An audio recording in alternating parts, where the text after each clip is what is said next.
Hi అందరికీ, అందరు ఎలా ఉన్నారు? నేను ఈరోజు ఆనియన్ పకోడీ చేశాను. చూడండి, చాలా బాగా వచ్చింది కదా. మీకే పకోడీ అంటే ఇష్టం? నేను చేసే ప్రాసెస్ ఈ వీడియోలో చూపిస్తాను. చూడండి, శనగపిండి ఒక బౌల్లో వేసుకున్నాను. ఇలా వేసుకున్న తర్వాత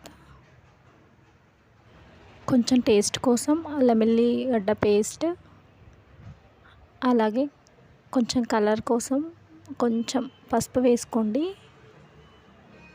ఇలా వేసుకున్నాక కొంచెం మసాలా కూడా వేసుకుంటాను. ఒక హాఫ్ స్పూన్ ఎండు కారం, అలాగే ఒక హాఫ్ స్పూన్ సాల్ట్. ఇవన్నీ వేసుకున్నాక ఒకసారి అన్నీ కలిసేలాగా బాగా కలుపుకోవాలి. ఇలా అన్నీ కలిపిన తర్వాత కొంచెం బేకింగ్ సోడా వేసుకున్నాను. మీకు వేసుకోవాలనిపిస్తేనే వేసుకోండి, లేకపోతే అవసరం లేదు. ఇలా వేసుకున్నాక మళ్ళీ ఒకసారి కలిపిన తర్వాత కొంచెం కొంచెం వాటర్ వేసుకొని ఉండలు లేకుండా బాగా కలుపుకోండి. చూడండి, నేను స్పూన్తోనే కలుపుతున్నాను. ఎప్పుడు శనగపిండి కలిపిన నేను స్పూన్తోనే కలుపుతాను, హ్యాండ్తో ఏం కలపను. కానీ మంచిగా కలుపుకుంటాను ఉండలు లేకుండా. చూడండి, ఇలా కలుపుకున్నాను. చాలా మెత్తగా ఉంది కదా. చూడండి, కన్సిస్టెంట్ ఇలా ఉండాలి. ఇలా వేసుకున్న తర్వాత ఒక ఆనియన్ కట్ చేసి పెట్టుకున్నాను, సన్నగా తరుపుకున్నాను.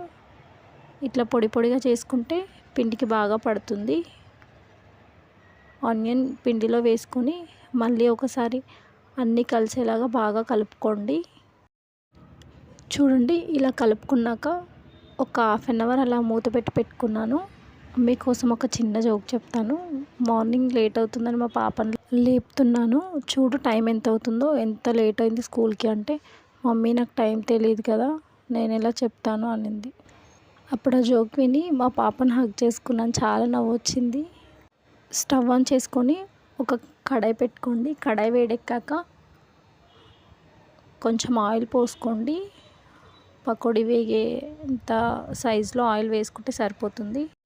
ఆయిల్ వేడెక్కిన తర్వాత ఆల్రెడీ పకోడీకి కావాల్సినవి ప్రిపేర్ చేసి పెట్టుకున్నాను కదా, మళ్ళీ ఒకసారి స్పూన్తో కలుపుకొని ఆయిల్ వేడెక్కాక కొంచెం కొంచెం ఆయిల్లో వేసుకోవాలి. చూడండి, ఇలా చూపిస్తున్నాను కదా వీడియోలో, ఇలా కొంచెం కొంచెం వేసుకో.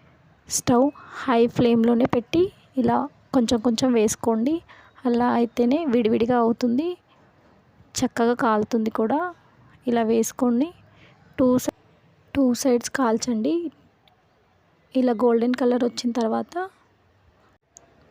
తీసేస్తే సరిపోతుంది. చూడండి, ఒక ప్లేట్లో వేసుకున్నాను.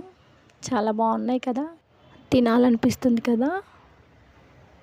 ఫస్ట్ టైం నా ఛానల్ చూసేవాళ్ళు ప్లీజ్ సబ్స్క్రైబ్. థ్యాంక్ యూ అండి.